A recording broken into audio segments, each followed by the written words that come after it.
There's always the new person who comes in, and had you not given them a shot, you would have missed out, and they would have missed out. So you gotta kind of take it both ways. But I try to look at the the size of the opportunity, the market as a whole, what they're doing, and of course, there's always going to be a little feeling out as far as if they can do it or not. I tend to err on the side of giving them a chance, because you never know. Like I said, there could be that breakout, and worst case scenario is you have a term limit on your license agreement, right? So if they never do anything with it for 3 months or 6 months or a year, you can just say, hey, this didn't work out.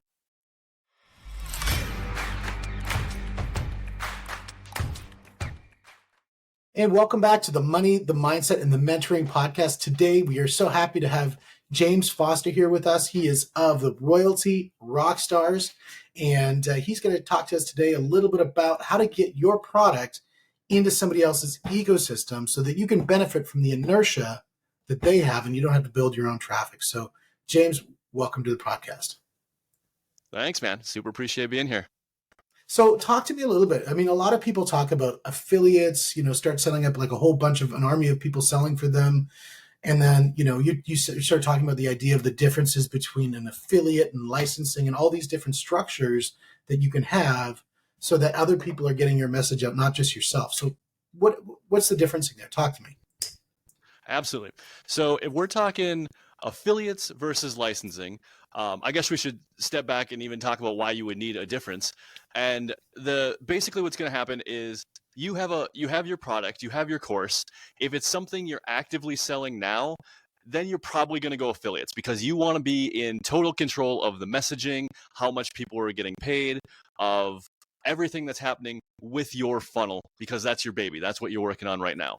Now, a lot of people, though, will have courses and other products that they've launched in the past that aren't really, they're just kind of sitting there, right?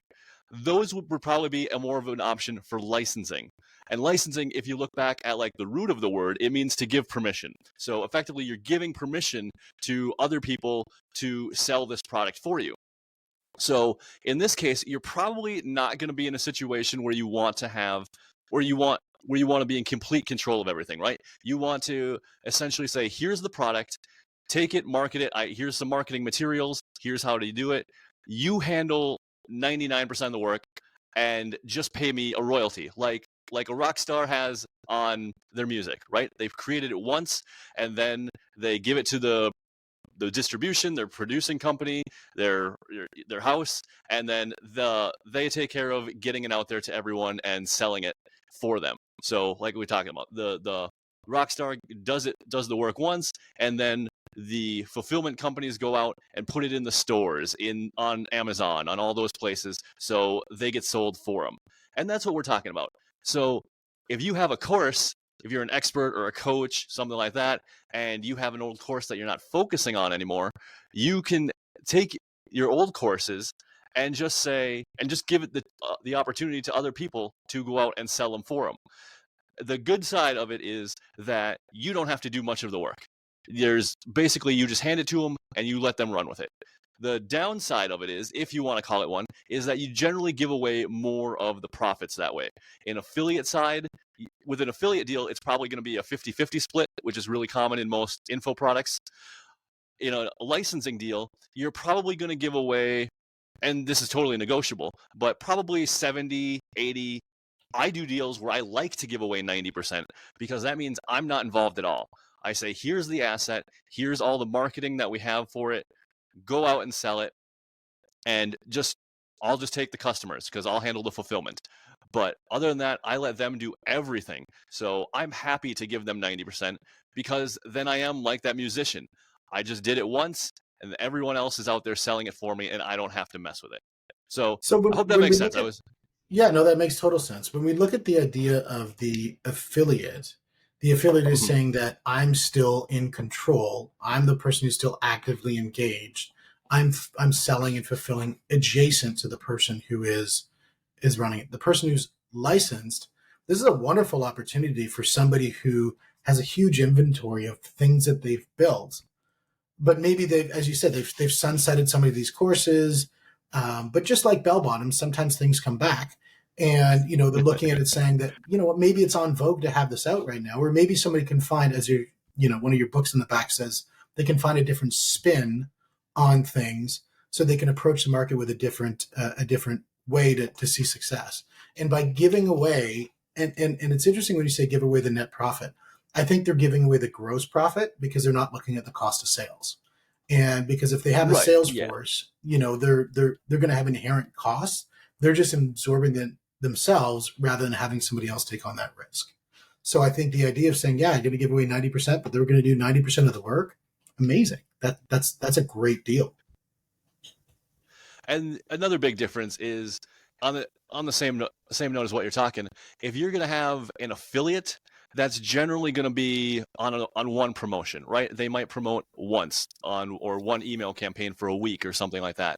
A licensee is going to be a much more long term. They're looking to solve a problem that their audience has that they just haven't created their own solution for. So that tends to be another big defining difference, is that if it's a affiliate relationship, it's probably a promotion to make some money and then move on.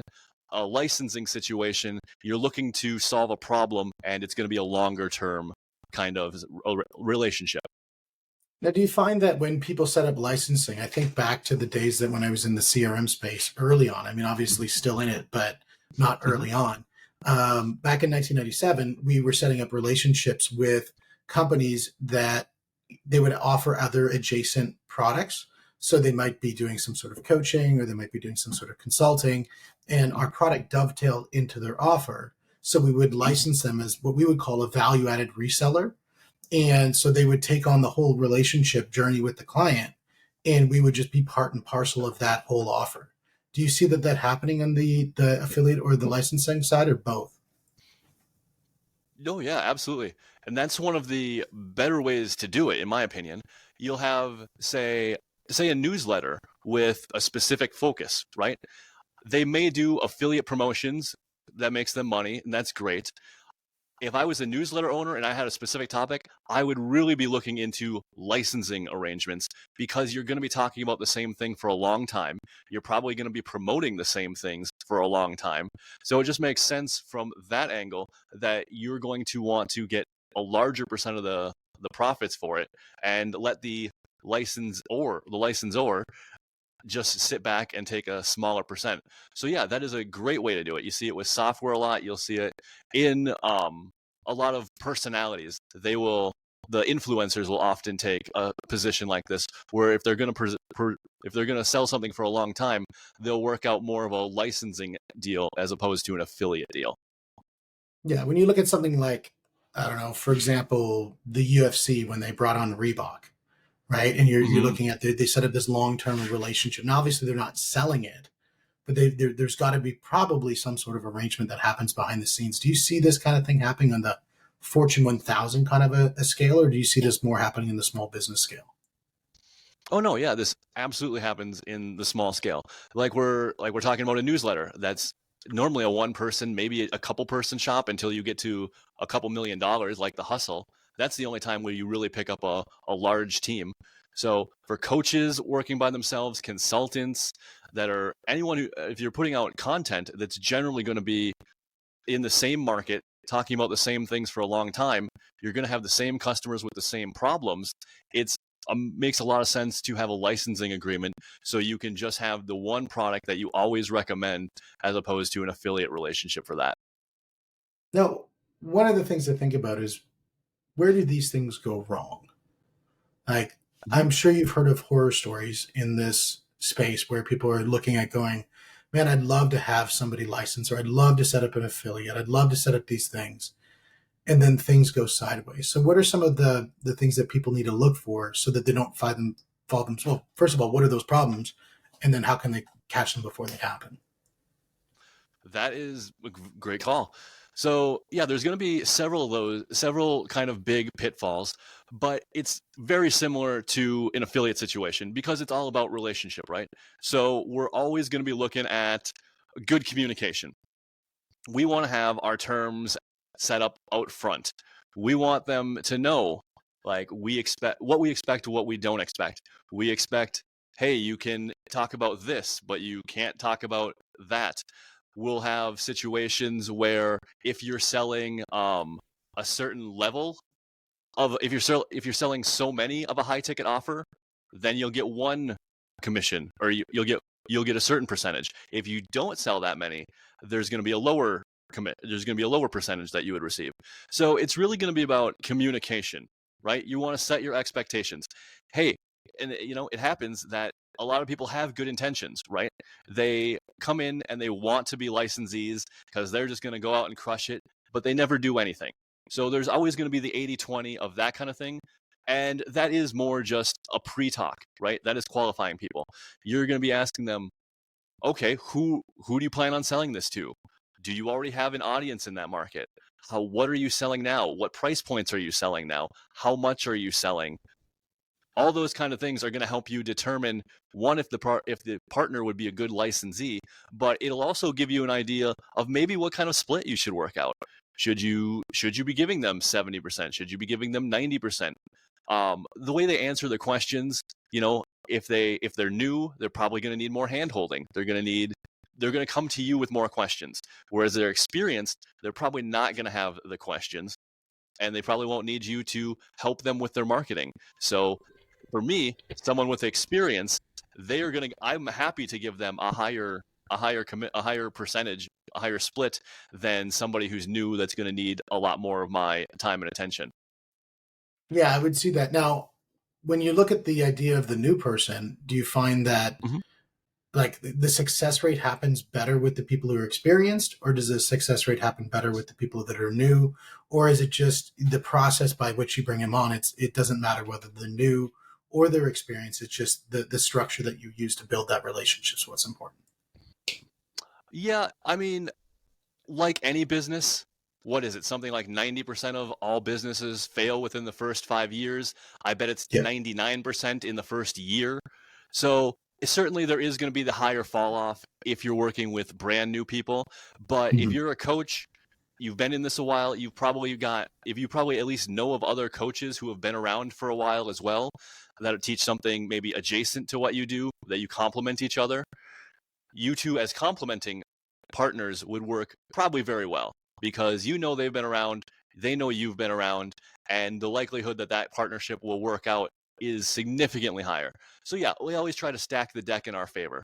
But of course there's always the breakout, right? There's always the new person who comes in, and had you not given them a shot, you would have missed out, and they would have missed out. So you gotta kind of take it both ways. But I try to look at the the size of the opportunity, the market as a whole, what they're doing, and of course there's always going to be a little feeling out as far as if they can do it or not. I tend to err on the side of giving them a chance, because you never know. Like I said, there could be that breakout, and worst case scenario is you have a term limit on your license agreement, right? So if they never do anything with it for 3 months or 6 months or a year, you can just say, hey, this didn't work out. Appreciate you having it, but I don't think we're going to continue on with this following. So just have a limit as having. I like to think of it as in terms of dates, right? When you first meet someone, you go on a first date. You do something small together. Maybe it is more like a promotion. Then you do a second date that could be a week long or a month long. And then it makes sense to go into a long-term year plus relationship with a licensee. Yeah, that makes sense. And now, do you typically see these things have escalation incentives built in, or is that a normal practice for these kind of things? The beauty and the curse of licensing is that it is whatever deal you can make. So it certainly does happen. It's normally on case by case. I wouldn't say it's super common, but it absolutely can. It's just whatever you agree to, whatever. I like to go into almost all deals if I decide that they sound like a good partner, that they're going to be able to drive some volume and have experience, have made some sales. I'm just going to go to them and say, hey, what's going to make this dreamy for you? And let them tell me. I'll let them tell me how much of a split they want. I'll let them tell me what kind of terms they want.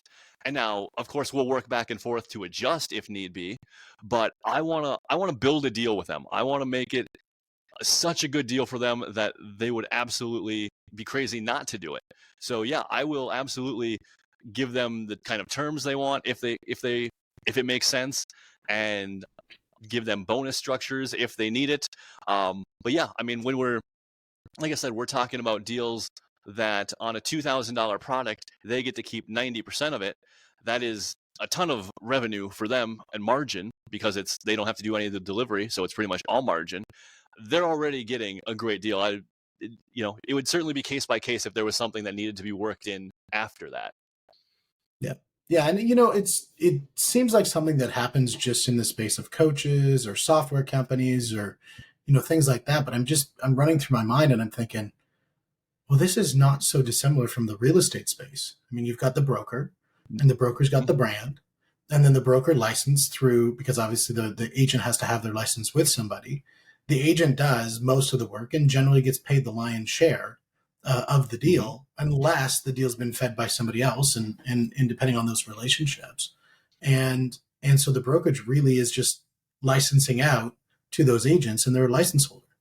And so it's very similar to what you're saying in the way that they're structured. That's probably even why it's called property, right? Intellectual property, real estate property. Yeah, I bet that's probably why it has property in the name, because they are very, very similar. Yeah, they're definitely I just don't similar. have to deal with the toilets, termites, or tenants. The 3 T's, I'm going to steal that from you. I love it. Yeah, Toilets, it wasn't. I didn't think of it. I'm not tenants. that great, but yeah, I like that. That was, yeah. What are some of the fun deals that you look back and you think, man, these were such great arrangements where they were just wildly successful? Sure. From a perspective where people are like, man, this blew out the doors for everybody's belief. Yeah, one that comes to mind right away is a situation with a Fit Pro and a supplement company. So the supplement company was already doing like 1,000 sales a week of their supplements. I think it was like a protein muscle building kind of supplement, and they were doing well. And as far as physical products go, supplements have good margin, but compared to an information product, the margins are pretty slim. And you got a lot of overhead with the physical storage, with employees and shipping and all that kind of stuff. So as far as the supplement goes, they were doing well. But what worked out really well for them was when they teamed up with this Fit Pro. So the Fit Pro just had a course on exercising effectively, and the two of them got together and created kind of a bundle. So a customer could not only get this muscle building supplement, they also now had a plan to use the muscle building supplement, which one, they could increase the price. So the offer went from $99 to, I think what they did was, there was two options. You could either get there was the pay in full price, which was something $4.99 to $6.99, or they had a payment plan that was 10 payments of $99. So it was a little more expensive on the payment plan, but it was the same price as the supplement was normally. So those additional payments afterwards are just money in the bank. But the interesting part is, of course, they sold more because of the bundle, because people were getting a better value. But the supplement itself sold better because people they had incentive to use it. Learning how to use it with the information product, the consumption of the physical product became higher. So people started using the supplement more. They reordered more because they were actually doing this thing, right? They were doing this set of workouts. So that one, it reminds me, was a huge success. And that's not something that I see nearly enough. You don't see many physical products adding an information component, and they really should, just because the margins are so good on information products. It makes sense to add it to a physical product whenever possible, in my opinion, to really just blow it up. Yeah, I think of when you mentioned that, I think of Simon Sinek and Start With Why. And the idea of what you just did there is you link the what to the how or the why. And so instead of them just buying the what, which is the physical product, they've got the how and they've got the why built in on the intellectual, the training, the ideology, the mindset, all that stuff that comes with it. So they were able to connect to their higher value model and probably see better success as the consumer because they've done that connection on their value chain. And I think that's something that probably is what drove that success, I would think. I mean, obviously profit is beautiful, but client success, that's something that's inherent to that model.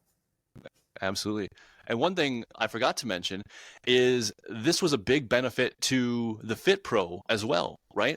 So because the Fit Pro had his product digitally, it was on a Kajabi or something like that. Everyone who bought the supplement, who bought this bundle, he got those customers because he had to deliver the information course. So now he got buyers that cost him nothing. He didn't have to do any marketing. The supplement company was doing all the marketing. So he got all the buyers, and these buyers already trusted him because they bought this package from a company they knew. And I don't know his numbers, but I'd be willing to bet his back end coaching type offers did very, very well. And because his cost to acquire a customer was basically nothing. Yeah, well, that's where, I mean, when you look at, again, that idea that you're making less net profit, you're probably making more in these arrangements because you're doing a cost split on the cost to acquire the customer. And, the other thing is you're gaining more wallet share with that client because you have other products to be part of it. And I'm sure that the supplement company might have had supplement A, B, and C, of which they can offer. And the Fitness Pro probably had course A, course B, course C.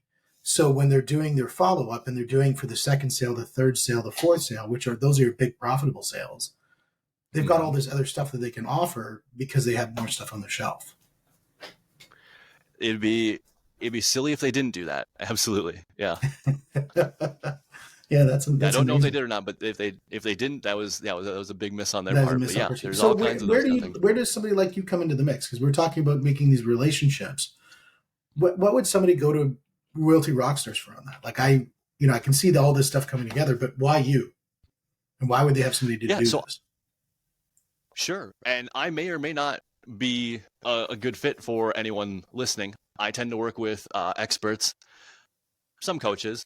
But yeah, there's all kinds of worlds, and I primarily stay in the kind of business to business world. But yeah, there's all kinds of products that could be out there that I might not be a fit for. But it's really a matter of energy, time. If you want to spend your resources to set up those kind of deals. So another licensing agent is probably the name of what you would call me. But yeah, you want to use that because you don't want to do it yourself, right? Because you're a busy coach or expert, you have clients, you've already got marketing that you're working on. Do you need to add to your plate going out to sell your licensing options? And a lot of people might decide not to. And that's the case that a licensing agent like myself might come in. And then that is, I'm going to guess probably the next question is what do I make on those kind of things? So it, of course, is completely negotiable, but it can go a lot of different ways. If you're doing a deal where, say it's let's just keep the numbers easy. If it's $1,000 product and we're giving the licensee 90%, they're taking $900. I would probably, if I'm doing the work and setting up these relationships, I'm probably splitting that other 10% with the licensor, the person who created the product. So again, the licensor is doing basically nothing, right? They already created this course. It's sitting around not doing anything.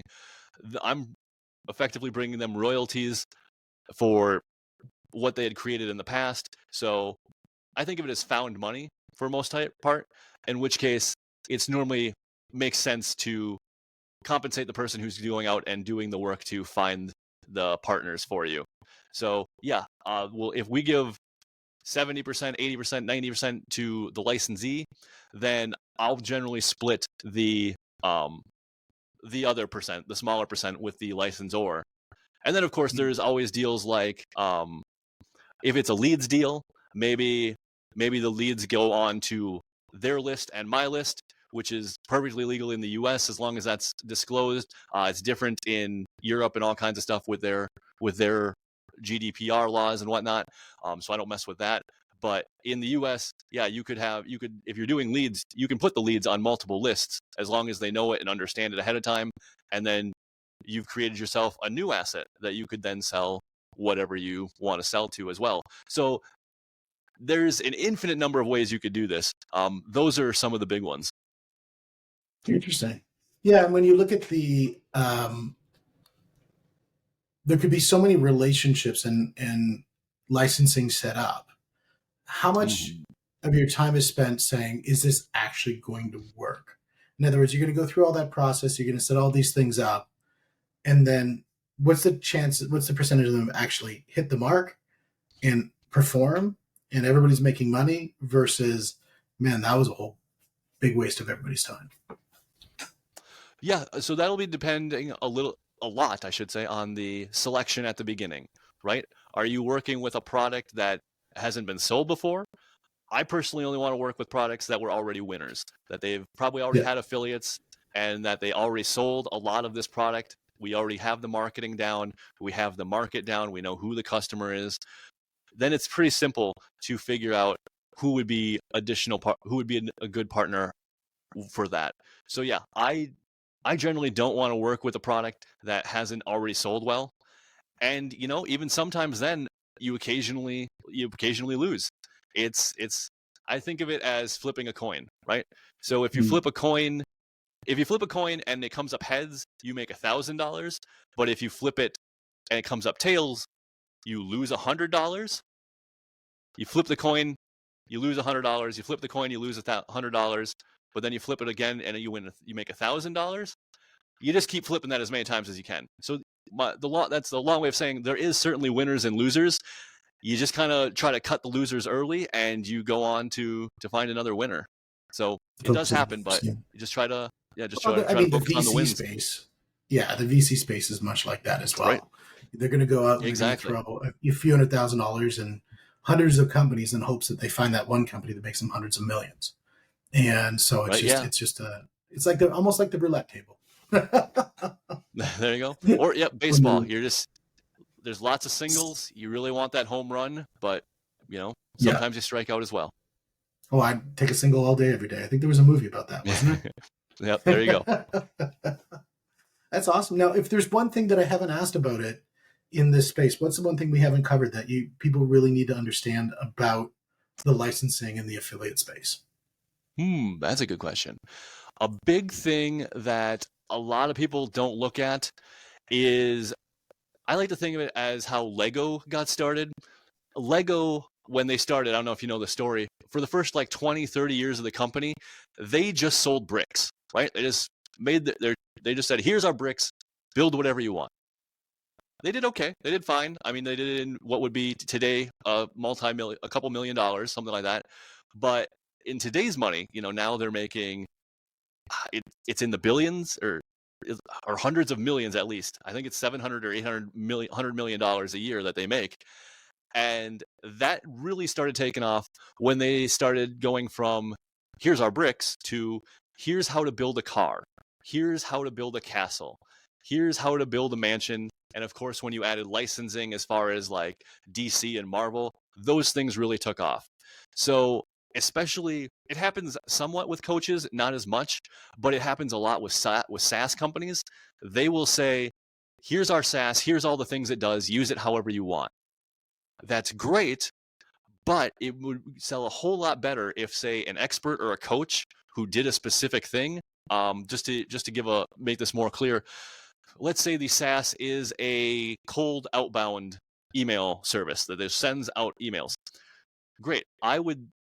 The SaaS company it would make a lot of sense for them to work with a coach or an expert who teaches agencies how to go out and get clients, right? A lot of those go out and find clients by doing cold email. Like it or not, love it or hate it, that's how a lot of them find their clients. So if that SaaS company worked with this expert who teaches how to do the cold outbound, that is a great front end product. So the SaaS company would go to the expert and say, hey, we want to license your product. Then they can figure out a deal to do that. They'll, maybe the expert is happy with the leads, which is always a great deal. Maybe they want a little bit of something, so they keep 10, 20%. The SaaS company now takes over the marketing for this info product, keeps most of the money, and uses it at their front end. So they get people coming in who want to learn how to send emails, which is their target demographic. And after they buy that front end course, they can then upsell them right into the SaaS. So yeah, they don't. A lot of companies don't take advantage of working with other people to get in front of different markets, because that SaaS might work with freelancers, it might work with agencies, there might be 20 different types of audiences or different markets that use cold email. We got a thing where we use it with hot leads, and that's a whole different market that most people don't, that isn't talked about. So there's lots of different ways, and even a coaching offer, right? You teach people mindset stuff. Well, there's going to be different doors that you come into the mindset world. You're trying to do different things that you need help with your mindset on. So there's lots of different avenues that you could add somebody else's course to lead into your course with. Yeah, that's pretty awesome. I think the idea of, again, it's just one of those things where you're sharing that cost of the acquisition. So somebody's basically getting that client acquisition for free. And Yeah, having exactly. that one that is just really falls in suit, I think that's huge. And I think the idea of having something where it's an already running machine that you're just putting that into it, and where you're saying, like, if the product's already successful one way or the other, and this is going to be just something that's adjacent that just dovetails in beautifully, what a great situation for everybody. It's great for the client because the client's getting just the next value stack within the process, because they're going to look for it somewhere else anyways. And so because you're putting that into the value stack, it's right there. It's convenient for the client. It's great for the vendor who's doing all the work, because all that money that they're spending, they're getting more value out of that. And the last person who's not doing the work but did the licensing, I think that person there is getting that inertia that they might not have got from doing it themselves. I think there's so many businesses out there that I can think of right now where they're, the owner's like 40 or 50 years, maybe they've been a coach for that long. They have all these programs that they're just starting to sunset because they're just getting ready to retire, when they don't realize that right there is their retirement, because somebody else can take that on into their ecosystem and really blow it up. Absolutely. I think of it as kind of a mindset change from being a creator standpoint to a producer or an investor. Like, they're obviously important, a movie producer, right? But what does a movie producer really do? Their names are on the front of the credits, right next to the famous actors. But it's hard to, most people don't know what they do. They don't act, they don't direct, they don't write the script or anything like that. All the producer does is goes out and finds those things and puts the pieces together. They go out and find the script. Then they find the actor, and they find the director, and they find the money. And that's where they create their value, is they put everything together. So to your point, that somebody has a catalog of courses that they've created over their career and they're ready to retire. Yeah, you could simply go from creating new things to switching to a producer mindset and going and putting these things in other people's flows, in other people's distribution, so you can continually take a royalty from it while they sell it. Absolutely. Yeah, that's and so what you're saying basically is you are a licensing producer. Yeah, there you go. Well, James, it's been an absolute pleasure chatting with you about affiliates, about setting up licensing.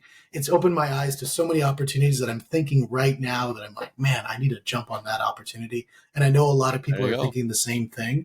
And what they need to do is to reach out to you at royaltyrockstars.com, because if it's a great fit, it's a great fit. If not, it's a great conversation. And I know you're a person who's just got a wealth of information, and I truly appreciate everything you brought to the show today.